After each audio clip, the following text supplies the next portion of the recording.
Hello, welcome back to another episode of Travel and Foodity. ഇന്ന് കാണിക്കാൻ പോകുന്ന recipe എല്ലാവർക്കും ഭയങ്കര ഇഷ്ടമുള്ള ഒരു റെസിപ്പിയാണ്. നമ്മളെ കേരളീയരുടെ ദേശീയ ഭക്ഷണം പൊറോട്ട. പൊറോട്ട ഇല്ലാതെ നമുക്ക് എന്ത് ആഘോഷം അല്ലേ? ഇപ്പൊ പല വെറൈറ്റിയിലെ പൊറോട്ടയുണ്ട്. നമുക്ക് മൈദ കൊണ്ട് ഉണ്ടാക്കാം, വീറ്റ് കൊണ്ട് ഉണ്ടാക്കാം, പിന്നെ കുറെ വെറൈറ്റി പൊറോട്ടാസ് ഇപ്പൊ വരുന്നുണ്ട്. എന്തൊക്കെ പറഞ്ഞാലും ഈ മൈദ കൊണ്ടുള്ള പൊറോട്ടയാണ് നമ്മുടെ ഫേവറേറ്റ്.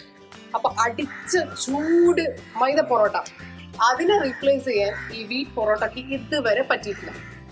അപ്പൊ നമുക്ക് ഇന്ന് കാണിക്കാൻ പോകുന്ന റെസിപ്പിയാണ് പൊറോട്ട. കുറെ വ്യൂവേഴ്സ് അങ്ങനെ ചോദിച്ചിട്ടുണ്ട്, പൊറോട്ട റെസിപ്പി കാണിക്കാൻ പറ്റുമോ? ഇപ്പൊ ലോക്ക്ഡൌൺ ആയ കാരണം നമുക്ക് റെസ്റ്റോറൻറ്റ്സിലൊന്നും പൊറോട്ട അവൈലബിൾ അല്ല. പ്രത്യേകിച്ച് ഈ മാഹി തലശ്ശേരി ഏരിയയിൽ ഒരു റെസ്റ്റോറൻറ്റ്സും ഓപ്പൺ അല്ല. അപ്പൊ നമുക്ക് പൊറോട്ടയും കിട്ടാനില്ല. അവിടെ എല്ലാവരും വീട്ടിൽ ഈ റെസിപ്പി വെച്ച് ഉണ്ടാക്കി നോക്കും. നല്ല ഗുഡ് പൊറോട്ട റെസിപ്പിയാണ്, ലെയർ പൊറോട്ട. എങ്ങനെ ഉണ്ടാക്കാൻ കാണാം. അപ്പൊ ഇന്നത്തെ സ്പെഷ്യൽ, ഇന്ന് വൈകുന്നേരത്തെ സ്പെഷ്യലാണ് പൊറോട്ട. അപ്പം പൊറോട്ടയൊന്നും എവിടെയും കിട്ടുന്ന ഇല്ലല്ലോ, ഹോട്ടലൊക്കെ അടച്ചുകൊണ്ട് കുട്ടികളും ആൾക്കാർക്കും ഒക്കെ പൊറോട്ട തിന്നാത്തത് കൊണ്ട് ഭയങ്കര വിഷമമുള്ളതായിട്ട് തോന്നി. എല്ലാവരും ചോദിക്കുന്നുണ്ട് പൊറോട്ടന്റെ റെസിപ്പി എന്താണ്, പൊറോട്ടന്റെ റെസിപ്പി അറിയുമോ എന്ന് ചോദിക്കണം. അപ്പം അതിന് വേണ്ടിയിട്ട് ഞാനിപ്പോൾ ആ ഒരു റെസിപ്പി കാണിച്ചു തരാം. അപ്പം വീട്ടിൽ നിന്ന് തന്നെ നിങ്ങൾക്ക് എല്ലാവർക്കും ഉണ്ടാക്കാമല്ലോ. നമുക്കും നല്ല ഒരു വീശി പൊറോട്ടയോ അല്ലെ ഈസി ആയിട്ടുള്ള പൊറോട്ടയോ നമുക്ക് ഉണ്ടാക്കാം. അപ്പം ഞാൻ ഇത് എടുത്തിരിക്കുന്നത് 1 കിലോ മൈദയാണ്. 1 കിലോ മൈദ. 1 കിലോ മൈദക്ക് 2 മുട്ടയാണ്. 2 മുട്ട അല്ലേ? അപ്പൊ നമ്മൾ ഇങ്ങനെ മൈദ എടുത്തു കഴിഞ്ഞാല് ഈ ബേസിനിൽ വലിയൊരു വിസ്താരമുള്ള ഒരു ബേസിൻ എടുക്കുക. അതിന് ഇങ്ങനെ നടുക്ക് ഒരു ഇങ്ങനെ മാവെല്ലാം ഇതാക്കിയിട്ട് ഒരു കുഴി പോലെ ആക്കിയിട്ട് അതിൽ നമുക്ക് ആദ്യം ഈ മുട്ട അങ്ങോട്ട് പൊട്ടിച്ച് ഒഴിക്കാം. അപ്പൊ 1 കിലോന് 2 മുട്ടയാണ് വേണ്ടുന്നത് കണക്ക്. അപ്പൊ അതെടുത്ത് നമുക്ക് കുറച്ച് ഒരു 1/2 ടീസ്പൂൺ ബേക്കിംഗ് സോഡ ഇട്ട്, ബേക്കിംഗ് സോഡ 1/2 ടീസ്പൂൺ ബേക്കിംഗ് സോഡയാണ് ഇട്ടത്. പിന്നെ അത് കൂടുതലായി പോകും, അപ്പം ചുവന്നു പോവും. പിന്നെ നമുക്ക് കുറച്ച് ഒരു ടേബിൾ സ്പൂൺ അല്ല, 1 ടീസ്പൂണ് പഞ്ചസാര ഇട്ട് കുറച്ച് ഒരു നുള്ള RKG ടേസ്റ്റിന് മാത്രം 1 ടീസ്പൂൺ അതിട്ട്, പിന്നെ നമുക്ക് ഒരു 2 ടേബിൾ സ്പൂൺ ഓയിലിട്ട്, എന്നിട്ട് നമുക്ക് ഇത് നല്ലോണം ഇങ്ങനെ മിക്സ് ചെയ്യാം. ഇതിന് പാലും മറ്റൊന്നും വേണ്ട, വെള്ളത്തിൽ തന്നെയാണ് നമുക്ക് വെള്ളം നോക്കി അധികം ഡ്രൈ ആവാൻ പാടില്ല. അപ്പം നല്ലോണം ഇങ്ങനെ കുഴച്ചിട്ട് ഈ മാവ് ഇങ്ങനെ ഇട്ട് കുറച്ചായി നമ്മൾ ചപ്പാത്തിയുടെ 3 മണിക്കൂറല്ല ഇങ്ങനെ വെക്കണം. ചപ്പാത്തിയുടെ പാകമാണോ മാവ്? കുറച്ചും കൂടി സോഫ്റ്റ് ആയിരിക്കണം, ചപ്പാത്തിനേക്കാളും സോഫ്റ്റ് ആയിരിക്കണം. പിന്നെ ഇത് നല്ലോണം ഇങ്ങനെ നമ്മൾ കുഴച്ചെടുക്കണം. ആ കുഴയിലാണ് കിടക്കുന്നത്. ടൈം എടുത്ത് കുഴക്കണം അല്ലേ? കുറച്ച് നേരം ഇങ്ങനെ ഇട്ട് ഈ ബേസിനിൽ ആദ്യം കുഴച്ചിട്ട് പിന്നെ നമ്മൾ ഇങ്ങനെ നിലത്ത് വെച്ച് ഇതിൽ കൗണ്ടർ ടോപ്പിൽ ഇട്ടിട്ട് നമുക്ക് ഇനി നല്ലോണം കുഴച്ചെടുക്കണം. അതിലാണ് ഈ പൊറോട്ടയുടെ സോഫ്റ്റ്നെസ് കിടക്കുന്നതെന്നാണ് പറയുന്നത്. ഇങ്ങനെ നമുക്ക്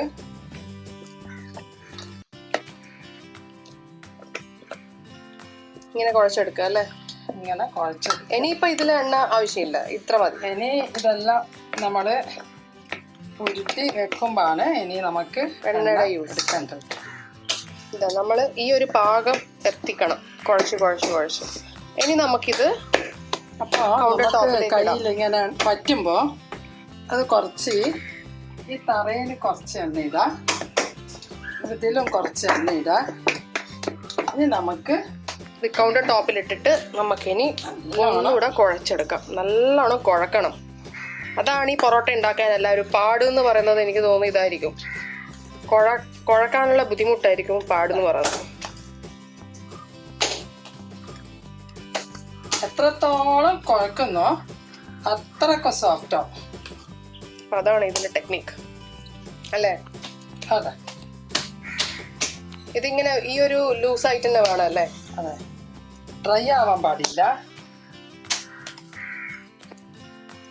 ഇത് നമ്മള് നല്ലോണം കുഴച്ച് വെച്ചിട്ട് അതിന് മേലെ എണ്ണ തടവി അല്ലേ? നല്ലോണം എണ്ണ തടവി ഡ്രൈ ആയി പോവാതിരിക്കെ എണ്ണ തടവി അതിന്റെ മേലെ ഒരു നനഞ്ഞ ഒരു തുണി ഇട്ടാലും മതി. അല്ലെങ്കിൽ നല്ലോണം കുറച്ച് എണ്ണ ഇങ്ങനെ മേലെ ഇട്ടിട്ട് ഒരു 3-4 മണിക്കൂർ ഇങ്ങനെ മൂടി വെക്കുക. അപ്പം കുറച്ച് കഴിഞ്ഞിട്ട് നമ്മൾക്കും നല്ല പൊങ്ങി വന്നിട്ടുണ്ടാവും. അത് നമുക്കിനി ചുടുമ്പം കാണാം. അല്ല, നല്ല ഈ നാനൊക്കെ അങ്ങനെ പൊങ്ങൂല, സോഫ്റ്റ് ആയിട്ടുള്ള ഒരു ആയിട്ടുണ്ടാവും. അപ്പൊ ഇത് 3-4 മണിക്കൂർ വെക്കണം. എന്നാ നല്ലത്. ഓക്കെ, ഇനി 3-4 മണിക്കൂർ കഴിഞ്ഞിട്ട് നമുക്ക് ഇനി ഇതെടുത്ത് കുഴക്കാം. നമ്മൾ നേരത്തെ കുഴച്ച് വെച്ചത് 3 മണിയെല്ലാം കഴിഞ്ഞ് 3 മണിക്കൂറെല്ലാം കഴിഞ്ഞ് അത് നമുക്ക് ഇങ്ങനെ ആയി കിട്ടിയിട്ടുണ്ട്. ഓക്കെ, നല്ല സോഫ്റ്റ് ആയിട്ട് കണ്ട? അതെ അതെ, നല്ല സോഫ്റ്റ് ആയിട്ട് നല്ല സോഫ്റ്റ് ആയിട്ടുണ്ട്. ഇനി നമ്മൾ ഇതിൽ നിന്ന് ഓരോ ഉരുട്ടയാക്കി എടുക്കണം. ഇങ്ങനെ എത്തിയിട്ട് നമുക്ക്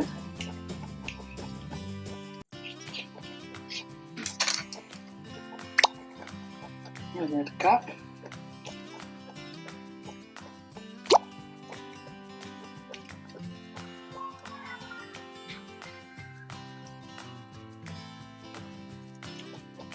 ഇങ്ങനെ ഓരോ ഉരുട്ടയാക്കിയിട്ട് എടുക്കാം അല്ലെ?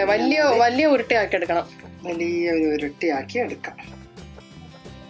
കണ്ടോ, നമ്മുടെ പൊറോട്ടയുടെ നല്ല ഉരുട്ടയാക്കി വെച്ചിട്ടുണ്ട്. നമുക്കിനി എങ്ങനെയാണ് പൊറോട്ട ഉണ്ടാക്കുന്നതാണ് ലെയറും കാര്യങ്ങളും. ഇങ്ങനെ ഒരു ഉരുളി എടുക്കാം.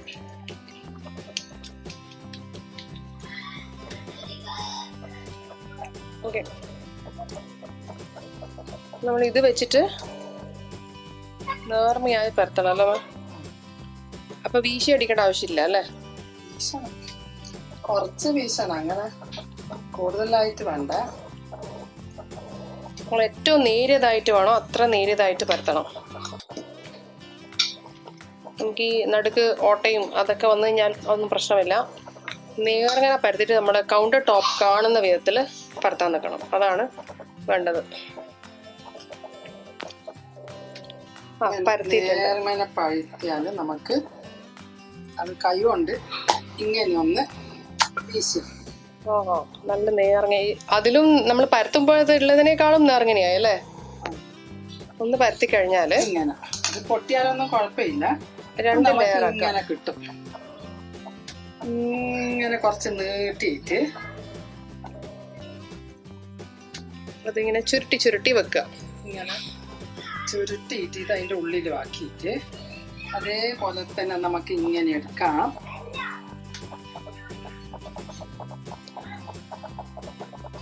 അതും ഇതുപോലെ നമ്മൾ ഒരു ഇത് എടുത്തു കഴിഞ്ഞാൽ നമുക്ക് അത് കുറച്ച് വലിയ ബോൾ എടുക്കണം. അത് എടുത്തു കഴിഞ്ഞാലാണ് ഇങ്ങനെ 2 എണ്ണം ഇതേപോലെ ഇങ്ങനെ ചുരുട്ടാൻ പറ്റുക. വീശി അടിച്ചിട്ട് 2 എണ്ണം ഒരു കീറ് കീറി 2 പൊറോട്ട ആക്കിയിട്ട് എടുക്കാം.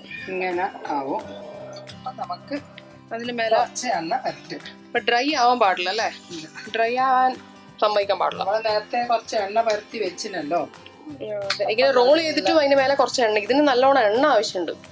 നല്ലോണം എണ്ണ ഇട്ടിട്ട് ഇതാക്കി കഴിഞ്ഞാൽ നമ്മുടെ ഈ പൊറോട്ട സോഫ്റ്റായി വരുള്ളൂ. അപ്പോൾ ആരും എണ്ണ ഒഴിക്കുന്നതിൽ പിശുക്ക് കാണിക്കരുത്. ഇത് 2ാമത്തെ പൊറോട്ടയും അതേപോലെ ഈ ബോൾ എടുത്തിട്ട് ഇങ്ങനെ നേർങ്ങനെ പരത്തി കഴിഞ്ഞിട്ടാണ് ഒരു പരത്തൽ കഴിഞ്ഞിട്ട് നമുക്ക് എടുത്ത് വീശാം. ഇങ്ങനെ എടുത്തിട്ട് ഒരു വീശൽ, ഇങ്ങനെ ഭാഗം എടുത്ത് ഇങ്ങനെ ഒരു വീശൽ, പിന്നെ ഇത് വീശുമ്പോൾ അത് നല്ല സോഫ്റ്റ് ആയിട്ട് വരുന്നുണ്ട്. ഇങ്ങനെ വീശും. എന്നിട്ട് മുറിക്കാം. ഈ കത്തി കൊണ്ട് ഇങ്ങനെ ആക്കിക്കളയാം. അപ്പൊ 2 എണ്ണം കിട്ടും. അപ്പൊ ഇങ്ങനെ വരുമല്ലോ. ഇങ്ങനെ വന്നു കഴിഞ്ഞാൽ നമുക്ക് നല്ലോണം ഒന്ന് ചുരുട്ടി വെക്കുക. ചുരുട്ടിക്കളയാം. എന്നിട്ട് അടിയത്തെ ഭാഗം കുറച്ച് ഉള്ളിലോട്ട് ഇങ്ങനെ ഉള്ളിലോട്ടാക്കുക. കൊള്ളാം. അപ്പൊ ഇതിങ്ങനെ വരുമല്ലോ. അങ്ങനെ വലിക്കുമ്പോ കുറച്ചുകൂടെ നിറങ്ങനെയാവും അല്ലേ? ഇങ്ങനെയാണ് അപ്പൊ പൊറോട്ടയുടെ ചുരുട്ടൽ.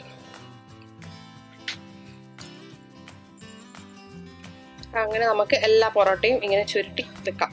ഇതൊക്കെ നമ്മൾ ഇതേപോലെ റോൾ ചെയ്ത് വെച്ചിട്ടുണ്ട് പൊറോട്ട. ഇനി നമ്മൾ അടുത്തത് കൈനെ കൊണ്ട് ഇങ്ങനെ കൈനെ കൊണ്ട് തന്നെ ചെയ്യണം അല്ലേ? നമ്മൾ ഇതിൽ ചപ്പാത്തിക്കോല് ഉപയോഗിച്ചിട്ട് ചെയ്യുകയാണെങ്കിൽ അതിൻ്റെ ലെയർ വിട്ടുപോകും, ലെയർ കറക്റ്റായിട്ട് വരില്ല. അപ്പോൾ ഇതേപോലെ കൈ കൊണ്ട് നമ്മൾ ഇതാക്കി കണ്ടോ ഇങ്ങനെ നമ്മുടെ പാനിലേക്ക് അങ്ങ് ഇട്ട് കൊടുക്കാം.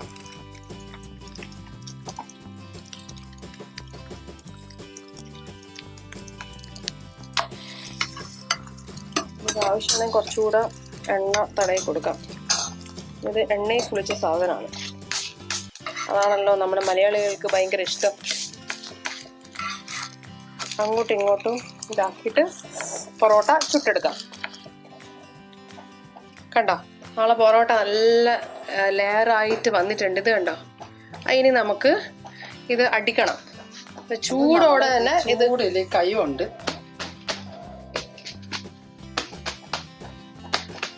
അങ്ങനെ ആക്കണം അല്ലേ?